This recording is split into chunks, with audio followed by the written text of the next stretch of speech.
हर हिंदी महीने में 2 चतुर्थी पड़ती हैं। एक कृष्ण पक्ष में, दूसरी शुक्ल पक्ष में। दोनों चतुर्थी भगवान गणेश की पूजा के लिए समर्पित हैं। कृष्ण पक्ष की चतुर्थी को संकष्टी चतुर्थी और शुक्ल पक्ष की चतुर्थी को विनायक चतुर्थी कहते हैं। चतुर्थी तिथि को चंद्र दर्शन के मद्देनजर इसी दिन व्रत करत है। मान्यता है कि इस दिन व्रत रखने से भगवान गणेश प्रसन्न होकर भक्त को हर संकट से बचाते हैं।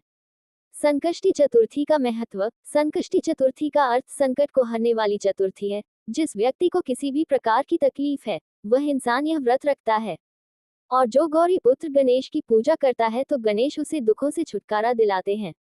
इस दिन लोग सूर्योदय के समय से सूर्यास्त तक उपवास रखते हैं। संकष्टी चतुर्थी की पूजा विधि। 1. गणेश चतुर्थी पर सुबह जल्दी उठें और स्नान के बाद सूर्य देव को अर्घ्य दें। 2. इसके बाद मंदिर में गणेश प्रतिमा को गंगाजल और शहद से स्वच्छ करें। 3. सिंदूर, दूर्वा, फूल, चावल, फल, जनेऊ प्रसाद अर्पित करें। 4. धूप, दीप जलाएं और ओम गम गणपते नमः मंत्र का 108 बार जाप करें। 5. गणेश जी के सामने व्रत का संकल्प लें और पूरे दिन अन्न ग्रहण न करें। 6. व्रत में फलाहार, दूध, पानी, फलों का रस ग्रहण कर सकते हैं। 7. घी का दिया जलाएं और पूजा का संकल्प लें। 8. गणेश जी का ध्यान कर उनका आह्वान करें। 9. गणेश जी को पहले जल, फिर पंचामृत और उसके बाद शुद्ध जल से स्नान कराएं। 10. गणेश मंत्र, गणेश चालीसा आदि का पाठ करें। 11. गणेश जी को वस्त्र या कोई धागा अर्पित करें। 12. सिंदूर, चंदन, फल और फूल अर्पित करें, सुगंध वाली धूप दिखाएं। 13. दूसरा दीपक गणपति प्रतिमा को दिखाकर हाथ धो लें, नए कपड़े से हाथ पोंछ लें। 14. मोदक, मिठाई, गुड़, फल आदि नैवेद्य चढ़ाएं। 15. नारियल और दक्षिणा अर्पित करें, संकष्टी चतुर्थी कथा पढ़ें। 16. परिवार समेत गणपति की आरती करें, आरती में कपूर के साथ घी में डूबी 3 से अधिक बत्तियां रहें। 17. गणपति की एक बार परिक्रमा करें और भूल चूक के लिए माफी मांगें। 18. साष्टांग प्रणाम करें और भूल चूक के लिए माफी मांगें। 19. गाय को हरी घास या रोटी खिलाएं, गौशाला में दान भी कर सकते हैं। 20. रात में चंद्रमा निकलने से पहले गणपति की पूजा करें, व्रत कथा पढ़ें और चंद्र दर्शन के बाद पूजा कर व्रत खोलें।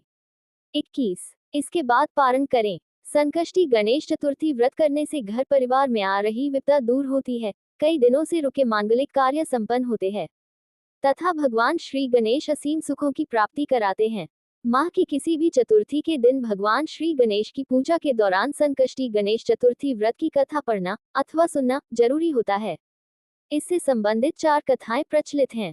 पहली कथा। पौराणिक एवं प्रचलित श्री गणेश कथा के अनुसार एक बार देवता कई विपदाओं में घिरे थे। तब वह मदद मांगने भगवान शिव के पास आए। उस समय शिव के साथ कार्तिकेय तथा गणेश जी भी बैठे थे। देवताओं की बात सुनकर शिव जी ने कार्तिकेय व गणेश जी से पूछा कि तुम में से कौन देवताओं के कष्टों का निवारण कर सकता है। तब कार्तिकेय व गणेश जी दोनों ने ही स्वयं को इस कार्य के लिए सक्षम बताया। इस पर भगवान शिव ने दोनों की परीक्षा लेते हुए कहा कि तुम दोनों में से जो सबसे पहले पृथ्वी की परिक्रमा करके आएगा, वही देवताओं की मदद करने जाएगा। भगवान शिव के मुख से यह वचन सुनते ही कार्तिकेय अपने वाहन मोर पर बैठकर पृथ्वी की परिक्रमा के लिए निकल गए।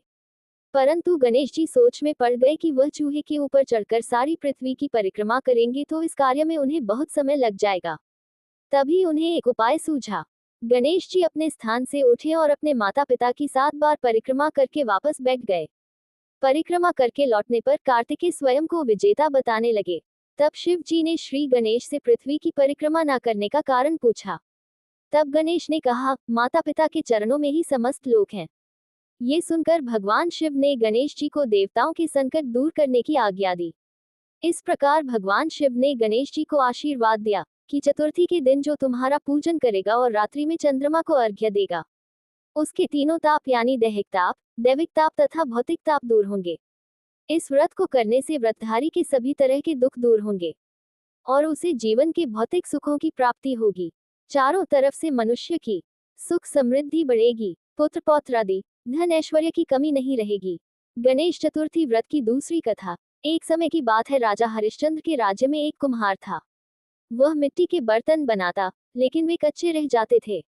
एक पुजारी की सलाह पर उसने इस समस्या को दूर करने के लिए एक छोटे बालक को मिट्टी के बर्तनों के साथ हवा में डाल दिया। उस दिन संकष्टी चतुर्थी का दिन था। उस बच्चे की मां अपने बेटे के लिए परेशान थी। उसने गणेश जी से बेटे की कुशलता की प्रार्थना की। दूसरे दिन जब कुम्हार ने सुबह उठकर देखा तो आवा में उसके बर्तन तो पक गए थे, लेकिन बच्चे का बाल बांका भी नहीं हुआ था। वह डर गया और राजा के दरबार में जाकर सारी घटना बताई। इसके बाद राजा ने उस बच्चे और उसकी मां को बुलवाया तो मां ने सभी तरह के विघ्न को दूर करने वाली संकष्टी चतुर्थी का वर्णन किया। इस घटना के बाद से महिलाएं संतान और परिवार के सौभाग्य के लिए संकट चौथ का व्रत करने लगी। तीसरी कथा। एक समय की बात है कि विष्णु भगवान का विवाह लक्ष्मी जी के साथ निश्चित हो गया। विवाह की तैयारियां होने लगी। सभी देवताओं को निमंत्रण भेजे गए, परंतु गणेश जी को निमंत्रण नहीं दिया, कारण जो भी रहा हो। अब भगवान विष्णु की बारात जाने का समय आ गया। सभी देवता अपनी पत्नियों के साथ विवाह समारोह में आए। उन सब ने देखा कि गणेश जी कहीं दिखाई नहीं दे रहे हैं। तब वे आपस में चर्चा करने लगे कि क्या गणेश जी को नहीं न्योता है, या स्वयं गणेश जी ही नहीं आए हैं। सभी को इस बात पर आश्चर्य होने लगा। तभी सबने विचार किया कि विष्णु भगवान से ही इसका कारण पूछा जाए। विष्णु भगवान से पूछने पर उन्होंने कहा कि हमने गणेश जी के पिता भोलेनाथ महादेव को न्योता भेजा है। यदि गणेश जी अपने पिता के साथ आना चाहते तो आ जाते, अलग से न्योता देने की कोई आवश्यकता भी नहीं थी। दूसरी बात यह है कि उनको 1.25 मन मूंग, 1.25 मन चावल, 1.25 मन घी और 1.25 मन लड्डू का भोजन दिन भर में चाहिए। यदि गणेश जी नहीं आएंगे तो कोई बात नहीं, दूसरे के घर जाकर इतना सारा खाना पीना अच्छा भी नहीं लगता। इतनी वार्ता कर ही रहे थे कि किसी एक ने सुझाव दिया, यदि गणेश जी आ भी जाएं तो उनको द्वारपाल बनाकर बैठा देंगे कि आप घर का ध्यान रखना।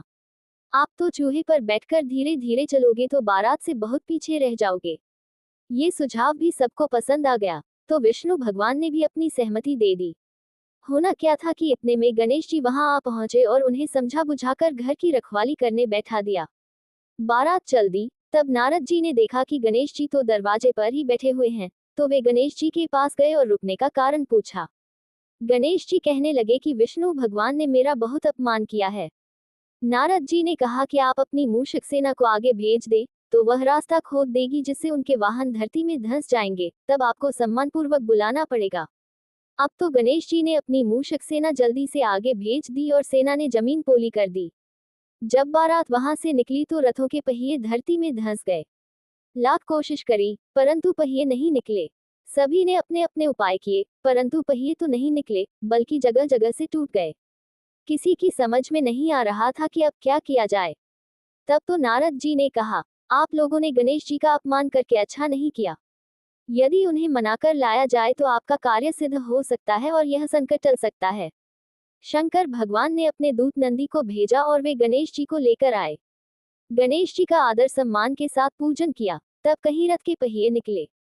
अब रथ के पहिए निकल को गए, परंतु वे टूट फूट गए, तो उन्हें सुधारे कौन।